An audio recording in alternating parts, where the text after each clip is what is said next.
Hello everyone, आज मैं आपको बताऊंगा कि सेक्शन 13 जो है टीपीए का वो क्या होता है। देखिए, सेक्शन 13 जो है of transfer of property act वो डील करता है कि अनबोर्न पर्सन जो है उसको हम प्रॉपर्टी कैसे ट्रांसफ़र कर सकते हैं।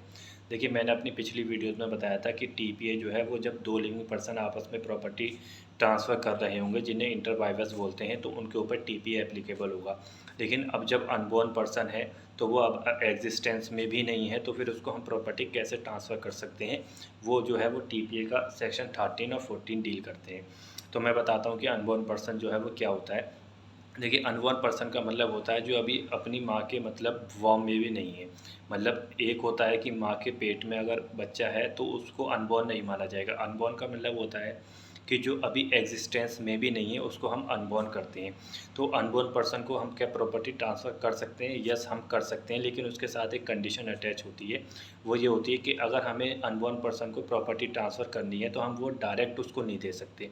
बीच में हमें एक पर्सन को देना होगा जिसे हम लाइफ इंटरेस्ट बोलते हैं या फिर लिमिटेड इंटरेस्ट बोलते हैं। फॉर एग्जांपल, अगर मुझे अनबोर्न पर्सन को देनी है प्रॉपर्टी, तो पहले मैं किसी लिविंग पर्सन को दूंगा, फिर जो अनबोर्न पर्सन है उसको मैं इंटरेस्ट जो है वो एब्सोल्यूटली दूंगा। एब्सोल्यूटली इंटरेस्ट का मतलब हुआ कि लास्ट में जाके वो एब्सोल्यूट ओनर बन जाएगा। मतलब उसके साथ मैं कंडीशन ये अटैच नहीं कर सकता कि जब अनबोर्न पर्सन के पास जाएगी फिर उसके बाद किसी और को चली जाएगी। नहीं, अनबोर्न पर्सन जो है वो एक्सक्लूसिव ओनर होना चाहिए। मतलब लास्ट में अनबोर्न पर्सन के पास आकर प्रॉपर्टी रुक जाना चाहिए।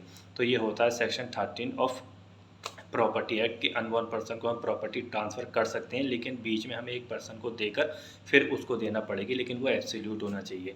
अगर हम एब्सोल्यूट अगर उसको हम नहीं देते हैं तो फिर ये जो है इनवैलिड ट्रांसफ़र हो जाएगा।